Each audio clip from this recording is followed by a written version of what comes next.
Joining me now to discuss all of this are Congressman Amy Bera, Democrat from California, and Congressman Andy Barr, Republican from Kentucky. They are co-chairs of the Taiwan Caucus. Thanks to both of you for being here. And I am sorry that you have to be here on a tragic day. I do have to start with the breaking news that we are covering. Congressman Barr, let me just start with you and get your reaction to this horrific school shooting in Nashville. What is your response, and is there more that you would like to see Congress do? Well, it's just heartbreaking news, and this cannot continue to be the norm in America. Parents and certainly teachers and students deserve better than this. And we need to continue to look for ways to build upon bipartisan legislation that has been passed in the Congress over the last few years, fixing NICS, making sure that the National Instant Criminal Background Check System has all the information that it needs. The grant program that we passed on a bipartisan basis, the Stop School Violence Act, we've passed bipartisan measures on mental health. So we need to continue to look at that. But by all estimates so far, it looks like this was a quick response by law enforcement, and so our gratitude goes out to those first responders. Please. I would just echo what Andy said. You know, our hearts go out to the parents and the family members that lost loved ones. Schools should be the safest places for our kids. That's how it was when we were growing up, going to school, and you know, we've got to figure this out, and this epidemic of violence in our schools. Congressman Amy Bera, let me follow up with you on that point. Is there any place for bipartisan agreement on this over the next 2 years? As you know, we are entering an election season. You know, I would hope so. I would hope we make it about community safety, keeping our kids safe. You know, that could be a component of mental health. It could be a component, as Congressman Barr said, about making sure our background checks are secure. We did come together and pass the Bipartisan Safer Act last Congress, and I think if we thought about this as parents, we would actually think about it very differently. Congressman Barr, let's turn now and talk about China and Taiwan and all of the other issues surrounding this. We learned over the weekend that China has established diplomatic ties with Honduras. Your reaction to that, and are you concerned it's an indication that the U.S. is not doing enough to counter what seems to be a rising China? Well, the decision by Honduran President Castro to sever ties with Taiwan and recognize China is very disappointing for obvious reasons. To side with an authoritarian, totalitarian government that wants to reshape the New World Order in its image, instead of siding with a democracy and a beacon of freedom. This is a very disturbing sign right in our own hemisphere. And it goes to show that we need to step up our efforts in our own hemisphere and around the globe to counter the Chinese Belt and Road Initiative, and also communicate with our partners and allies around the world that these are false promises, that China oftentimes tries to coerce these countries with promises of economic assistance, but at the end doesn't deliver. And this doesn't make the world safer. It makes it a more dangerous place. And Congressman Bera, your take and the fact that it comes on the heels of China brokering this deal between Iran and Saudi Arabia, to people who are watching this, do you feel as though China is becoming increasingly emboldened on the world stage?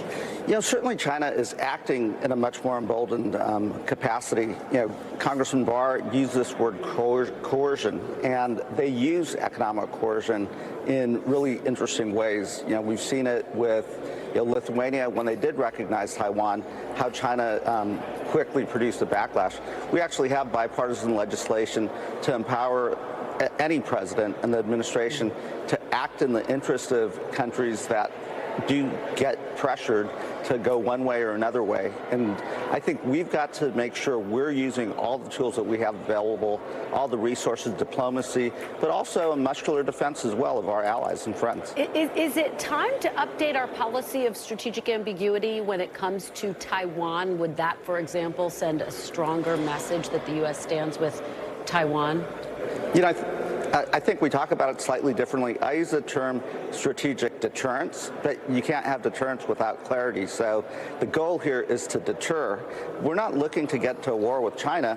China is actually the one who, through their aggression, is changing the status quo in the region. That's really been prosperous for everyone. So we have to stand up to this bullying tactics that China is doing in the Straits of Taiwan.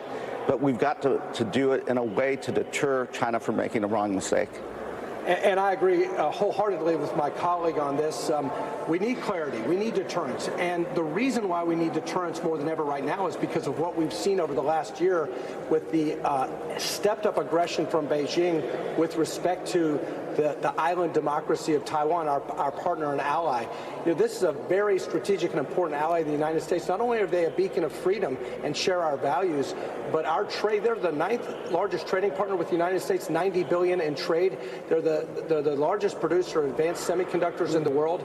And in the last year, the People's Republic of China, the Chinese Communist Party, has stepped up hostile fire exercises in the Strait of Taiwan. They've increased their incursions into the Taiwan air defense zone, and they've stepped up their disinformation campaign trying to confuse and deceive the people of Taiwan to force unification. So the United States needs to continue to deter. Economic integration with Taiwan is important, and also providing them with the foreign military sales to deter a cross-strait invasion. Congressman Barr, let me follow up on you, and then I have one for both of you on Russia. You're obviously on the China Select Committee as well. You are calling for the U.S. to decouple itself from China's economy. But a lot of people are wondering, how can that happen when, the administration, Congress can't even convince people of the national security concerns about TikTok, for example? Well, in many ways, this is very distinct from the Cold War with the Soviet Union, because we weren't economically integrated with the Soviet Union like we are with China. And so what I have always said to my colleagues on the Select Committee and on the Foreign Affairs Committee is we cannot counter China by becoming more like China. We shouldn't be imitating their communist industrial-based policy, or the theft of our intellectual property, or the fact that they want to rewrite the rules of the international order. What we should do is embrace our strengths, our free market capitalist system, our rules-based system. We need to support our allies and partners in that effort. And so when we talk about decoupling, it should be strategic, focused, and targeted. And we should definitely monitor the way in which Americans trade with China, and also provide capital to China to make sure the American people are not unwittingly financing the rise of the Chinese military or surveillance state. All right, let me shift to Russia very quickly before we run out of time. Over the weekend, we learned that Russia has said that it will deploy tactical nuclear weapons to Belarus. John Kirby told CBS's Face the Nation he has seen no indication that Russia has moved nuclear weapons. What do you make of this? Congressman Bera, first to you. I heard those reports. I'm sure we're going to get briefed on that in Foreign Affairs as well as in the Intelligence Committee. We've not seen movement in that direction. Putin has talked about this in the past. I think it would be a big mistake if Vladimir Putin was to deploy tactical nuclear weapons to Belarus. Congressman Barr?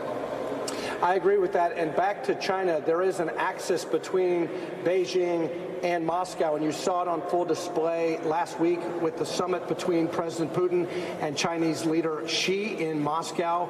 We need to get to the bottom of all of the material assistance that Beijing is providing to finance this war by buying Russian gas and oil, but also lethal assistance. There is evidence through customs and trade records that China is engaged in lethal assistance of the Russian military. Already? That deserves The administration sanctions. has said they're concerned about it, but they've said they haven't seen any evidence of it. You're saying you believe that China's already providing some type of lethal aid to Russia?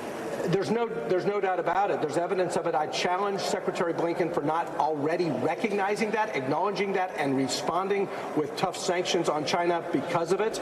There's records of drone parts being, and aircraft parts being sent there, even small arms. The customs data, the records, the trade records that's been widely reported in the print media. The administration needs to do a better job identifying that. And in fact, they reported to Congress, as required by the NDAA, the fact that these customs and trade records exist that show material lethal assistance from the Chinese to Russia. We need to respond to that. Well, this is big news, what you're saying. Congressman Bera, are you aware of this as well? You know, I've not seen those reports, and you get the message is loud and clear to China that, you know, stay out of this war. If you want to broker peace, if you want to find a way to get Ukraine and Russia to a ceasefire, great, have at it, but do not arm Russia. Okay, well, we will put those questions to the White House. Thank you very much, Congressman Andy Barr and Ami Bera. Really appreciate your taking time to come on together. Really appreciate your perspective. Thanks for watching our YouTube channel. Follow today's top stories and breaking news by downloading the NBC News app.